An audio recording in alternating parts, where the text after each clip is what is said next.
Don't forget to like, share and subscribe. Hello friends, my name is Kiran Gagneja and you are welcome to EduByte. Today we are going to study about respiration.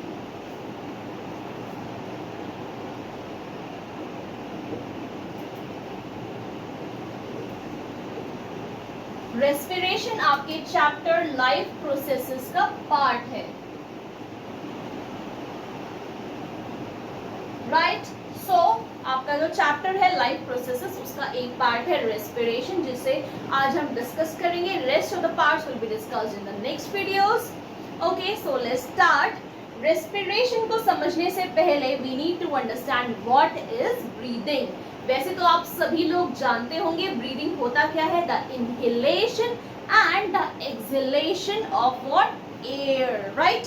लेकिन जो major component होता है, major components when we inhale and exhale is oxygen and carbon dioxide. जब हम inhale करते हैं तो major हमें किस चीज की ज्यादा जरूरत है? ऑक्सीजन की ज्यादा जरूरत है, राइट? तो हम क्या इनहेल करते हैं? ऑक्सीजन. और कार्बन डाइऑक्साइड क्या है? हमारी बॉडी के लिए एक वेस्ट है, तो उसे हम रिलीज कर देते हैं out, right? We inhale in oxygen and exhale out carbon dioxide. Before moving on further, let's take a look at this video first.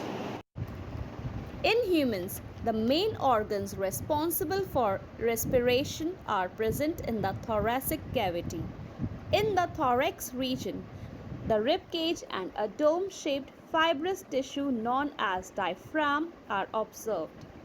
Present within the rib cage are the pleural membranes, which include the lungs. Right lung is divided into three lobes: right superior, right middle, and the right inferior lobes. Left lung is smaller and is divided into two lobes: left superior and left inferior. Both the lungs are associated externally with small tubular bronchi, which unite and extend into the trachea. Trachea has incomplete C-shaped rings of cartilage which prevent the tracheal wall from collapsing. Trachea leads into the pharynx, which is connected to the nostril. As we breathe in air, oxygen molecule enter the nostrils and travel through the pharynx and trachea to finally reach the bronchi. From each bronchus, oxygen travels into the lungs. Within the lungs, the bronchus divides repeatedly to form bronchioles. Oxygen travels through these bronchioles and reaches the alveoli, each of which is surrounded by a network of capillaries. A section of one alveolus shows the presence of numerous alveolus chambers with pores. Blood containing RBCs is seen flowing through the capillaries. Oxygen molecule from the alveolus diffuse into the capillaries and then get absorbed by the RBC. It causes oxygenation of RBCs.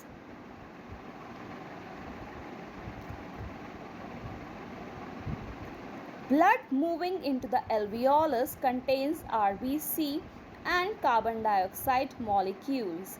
These molecules are released into the alveolus.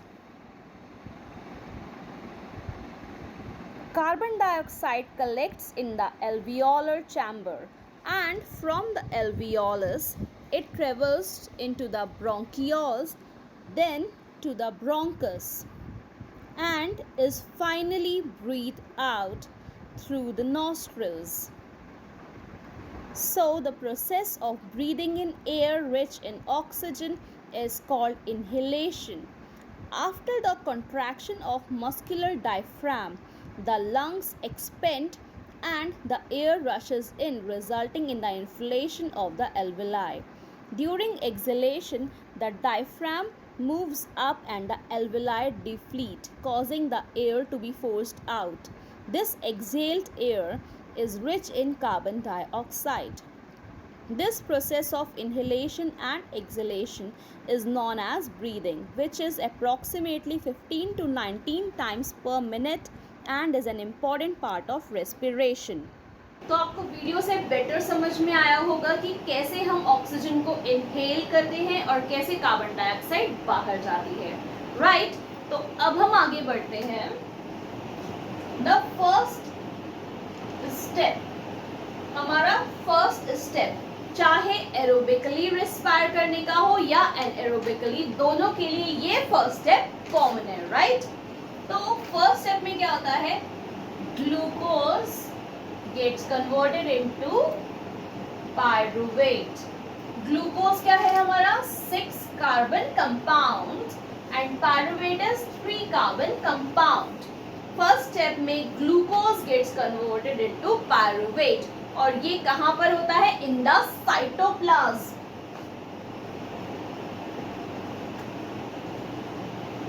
Right? तो cell के cytoplasm में glucose gets converted into pyruvate.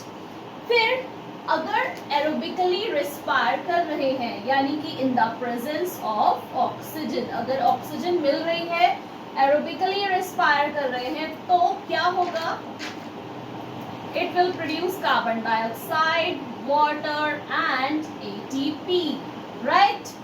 And अगर हमें oxygen नहीं मिल रही है तो हम लोग कैसे रेस्पायर करेंगे, एनारोबिकली, राइट? और ये जो हमारा एरोबिक का प्रोसेस है, ये कहां पर होता है, माइटोकॉन्ड्रिया, राइट? तो फर्स्ट स्टेप क्या था हमारा, glucose gets converted into pyruvate. ठीक है, ग्लूकोज किस में कन्वर्ट हो रहा है, पायरुवेट में कन्वर्ट हो रहा है और ये कहां पर हो रहा है, साइटोप्लाज्म में. ठीक है, सेकेंड स्टेप में हमें ऑक्सीजन मिल रही है, हम एरोबिकली रेस्पायर कर रहे हैं, तो ये स्टेप कहां होगा, सेकेंड स्टेप इन माइटोकॉन्ड्रिया. और माइटोकॉन्ड्रिया में क्या बनेगा, pyruvate will get converted into CO2, H2O and ATP.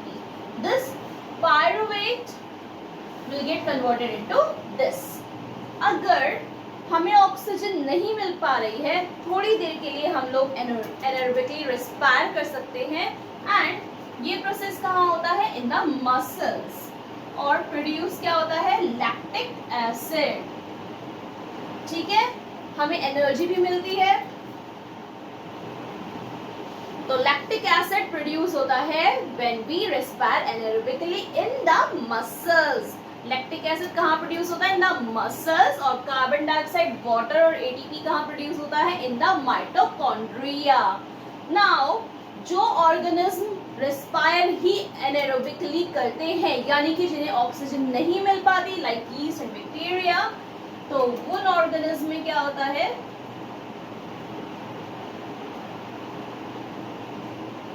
what is produced, ethanol. Ethanol क्या है, अल्कोहल, राइट?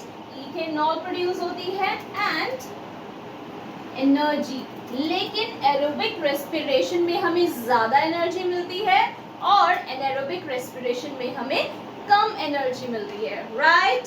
सो यीस्ट से हम क्या क्या बनाते हैं, यीस्ट से हम बनाते हैं वाइन, बियर, और हमारा जो पिज्जा का बेस है वो भी किससे बनता है, यीस्ट से. क्यों, क्योंकि यीस्ट से क्या होता है, फर्मेंटेशन.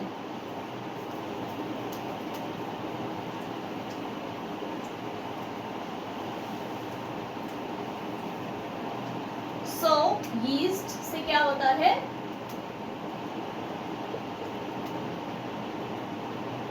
फर्मेंटेशन. फर्मेंटेशन क्या होता है, फर्मेंटेशन होता है breakdown of glucose, right, into carbon dioxide and ethanol.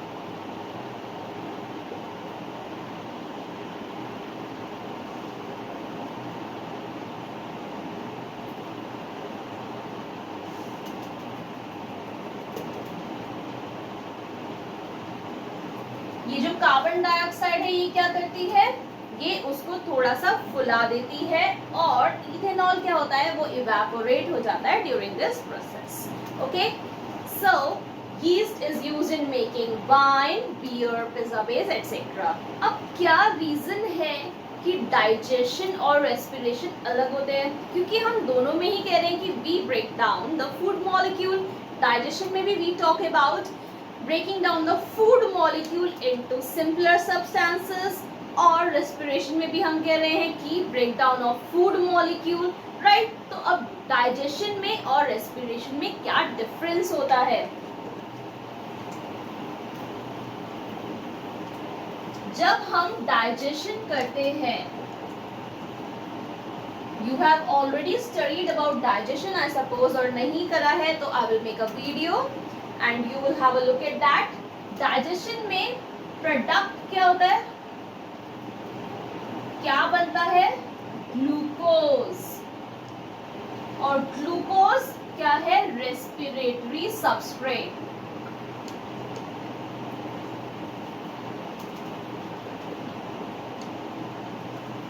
Respiratory substrate meaning, इसका मतलब है कि जो ग्लूकोज है वही इनिशिएट करता है रेस्पिरेशन.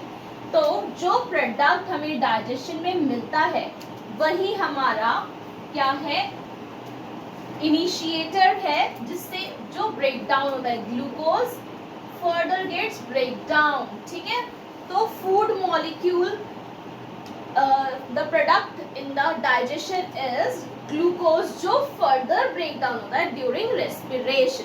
रेस्पिरेशन में फर्दर ब्रेक डाउन हो जाता है to release carbon dioxide, water and energy. So आगे बढ़ने से पहले एक बार माइंड मैप पे नजर डाल लेते हैं, इससे रिवीजन भी हो जाएगा और हमें बेटर समझ में भी आएगा. So we are going to make break down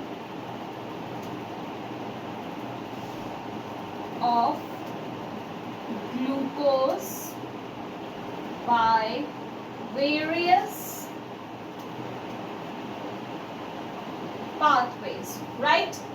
So glucose gets converted into pyruvate in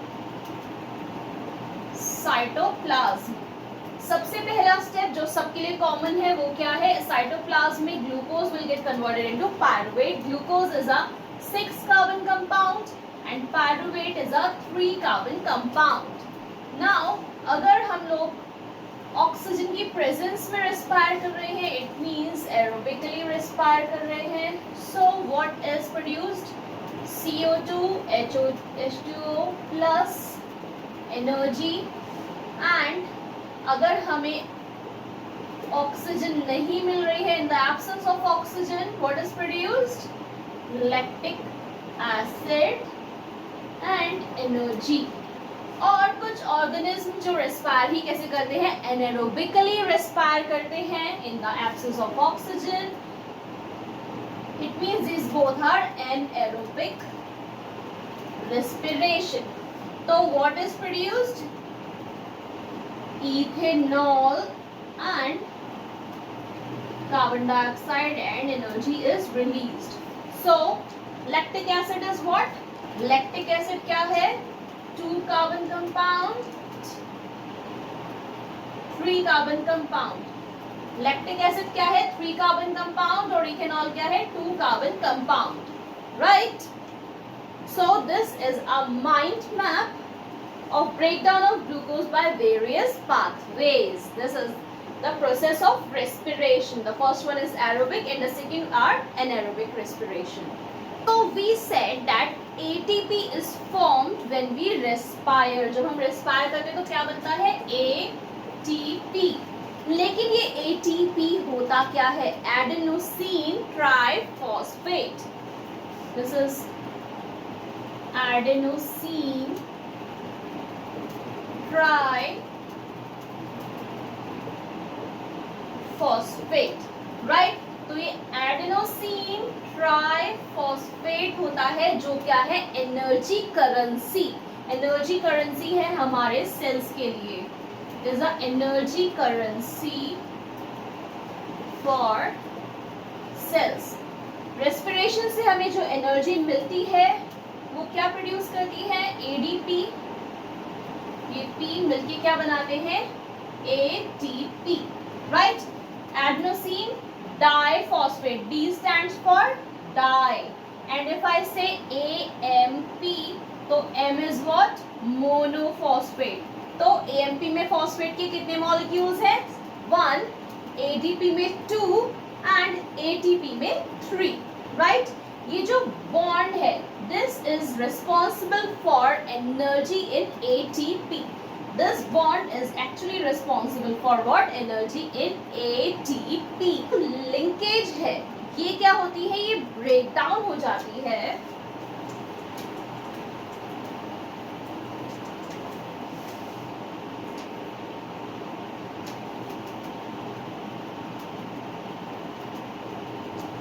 ये जो लिंकेज है ये क्या हो जाती है, ब्रेक डाउन हो जाती है। कब, जब ये वाटर के साथ कांटेक्ट में आता है, राइट। और ये हमारी सारी सेल्स की एंडोथर्मिक रिएक्शंस को क्या देती है, एनर्जी देती है। Energy to endothermic reactions in cells के अंदर बहुत सारी एंडोथर्मिक रिएक्शंस होती है। उनको एनर्जी कहाँ से मिलती है, जब ये बॉन्ड ब्रेक होता है in contact with water, so energy is given to the endothermic reactions in cell, right. Like battery क्या करती है, बैटरी अलग अलग यूजेस के लिए हमें क्या प्रोवाइड करती है, energy, for mechanical energy, electrical energy, etcetera etcetera. तो सिमिलरली जो ATP है वो भी हमें क्या करता है, सेल्स को एनर्जी प्रोवाइड करता है फॉर डिफरेंट पर्पसेस। क्या क्या पर्पसेस होते हैं, protein synthesis, and there are lot of functions that are performing in the sales.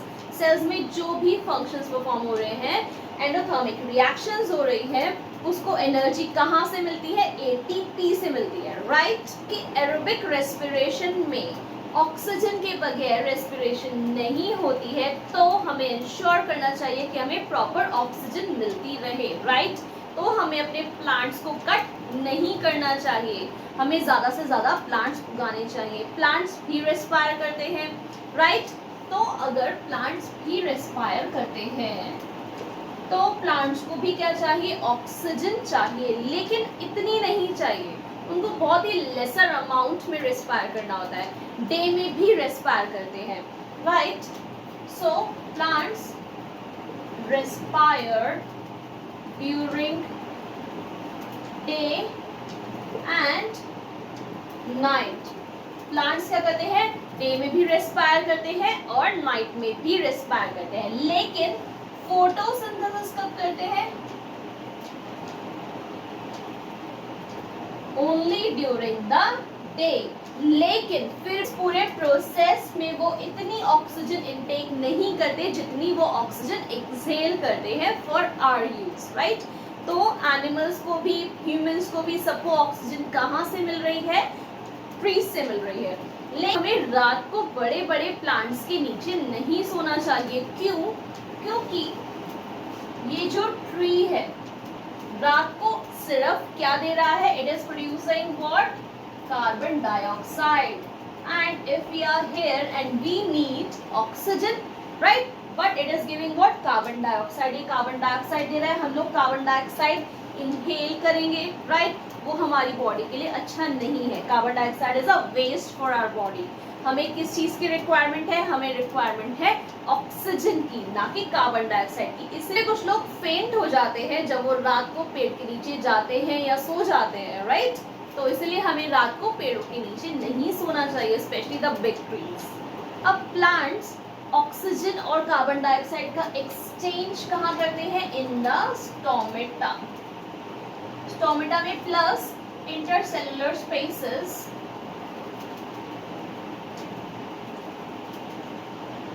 Right. तो plants of exchange of gases कहाँ पे करते हैं, in the stomata, and bye diffusion. Diffusion से क्या करते हैं वो, एक्सचेंज ऑफ गैसेस, राइट। हमारी बॉडी में भी जो कार्बन डाइऑक्साइड है वो बाहर आ रही है और ऑक्सीजन अंदर जा रही है थ्रू डिफ्यूजन। प्लस अगर हीमोग्लोबिन हमारा ब्लड के अंदर, as you all know, hemoglobin is present.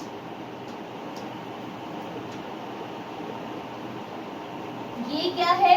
It is having a affinity, यानी कि अट्रैक्शन फॉर ऑक्सीजन, यानी कि ये ऑक्सीजन मॉलिक्यूल्स को अपने साथ क्या कर लेता है? स्टिक कर लेता है। ऑक्सीजन मॉलिक्यूल्स इस पे आके स्टिक हो जाते हैं और ब्लड के थ्रू ऑक्सीजन पूरी बॉडी में अलग अलग जगह पर ट्रांसपोर्ट हो जाती है, राइट। हीमोग्लोबिन क्या करता है? हीमोग्लोबिन ऑक्सीजन को साथ में लेता है और ब्लड पूरी बॉडी में जब ट्रांसपोर्ट होता है तो ऑक्सीजन को हर जगह ट्रांसपोर्ट कर देता है, राइट। अगर हम सिर्फ डिफ्यूजन पर ही डिपेंडेंट रहते, हमारी बॉडी में भी डिफ्यूजन के थ्रू ऑक्सीजन पूरी बॉडी में पहुंचती है, राइट। लेकिन अगर सिर्फ डिफ्यूजन पे ही डिपेंडेंट रहते तो हमारी बॉडी में लंग्स से टोस तक जाने में ऑक्सीजन को 3 इयर्स लग जाते। But thanks to haemoglobin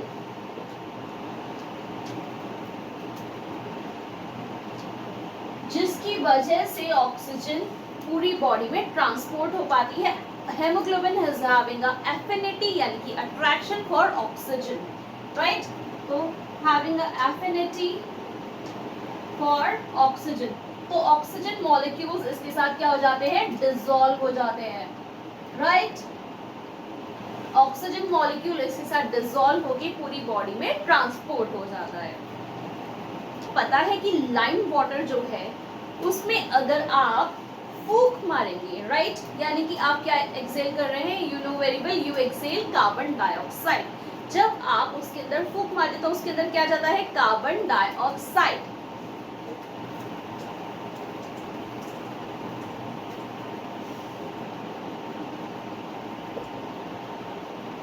lime water plus CO2, it turns lime water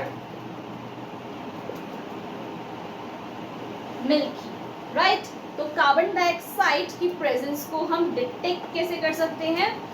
When we see that the lime water is turning milky, it means that we are producing carbon dioxide. जब हम fermentation करते हैं, take 2 beakers and in one put you can put sugar solution, right, और इसको हम cover कर देते हैं एंड इसमें क्या है? Lime water, right. Sugar solution के साथ हमने क्या डाल दिया? यीस्ट, और इसको हमने इससे कनेक्ट कर दिया, right. What you will observe after some time, this lime water will turn milky. Milky क्यों हो जाएगा? क्योंकि फर्मेंटेशन में you know very well what is produced? Ethanol and carbon dioxide. It means ये जो कार्बन डाइऑक्साइड है ये यहाँ से इधर आ जाएगी, राइट, और लाइम वाटर क्या हो जाएगा? मिल्की हो जाएगा। It can detect the presence of carbon dioxide during fermentation. आपने कभी एक्वेरियम देखा हो तो आपने कभी नोटिस करा है कि फिशेस कैसे ब्रीथ करती हैं, राइट। फिशेस के अंदर आपको एक मूवमेंट दिखती होगी जब वो ब्रीथ करती है, जब हम भी ब्रीथ करते हैं तो एक मूवमेंट होती है बॉडी में, वैसी ही मूवमेंट फिशेस के अंदर भी होती है, राइट। तो ये जो फिशेस हैं ये कैसे ब्रीथ करती है? Faster.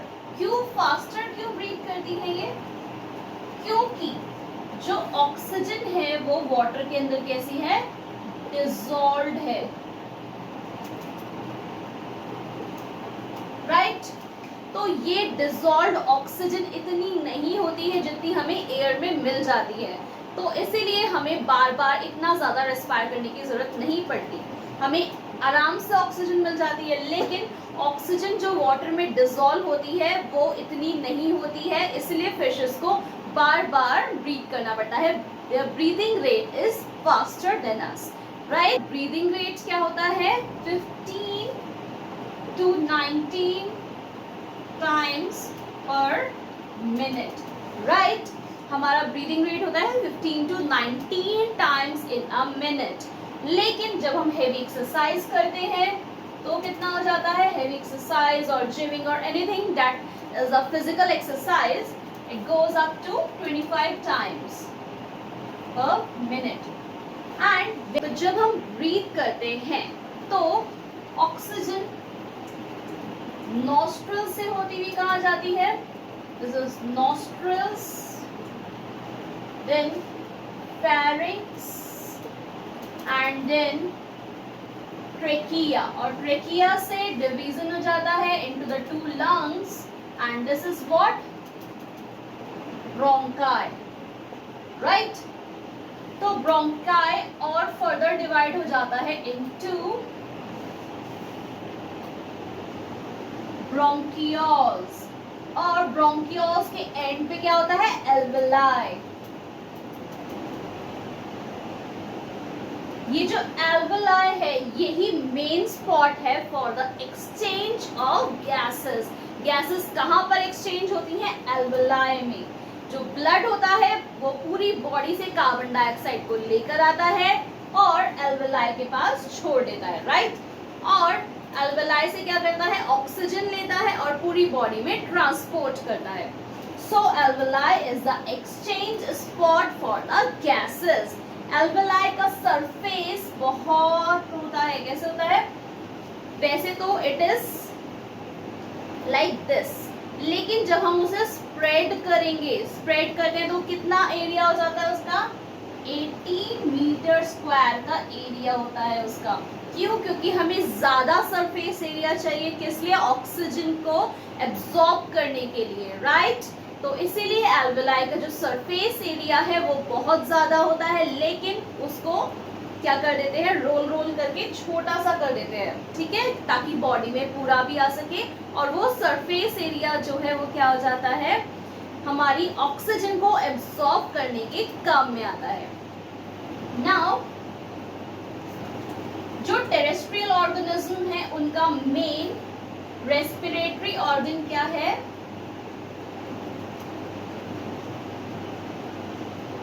It is lungs, right? हमारा एल्वेलाई है ये इतने पैसेजेस से आकर यहाँ पर क्यों है? क्योंकि it is need to be protected, right? It needs to be protected, right? So that is why it is here after different passages.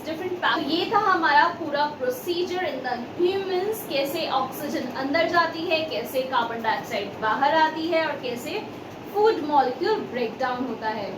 अगर आपको फिर भी कोई प्रॉब्लम हो, you can leave a comment in the comment section and I will surely give you the reply. And if you like my video, please click on thumbs up and subscribe to my channel. Thank you so much.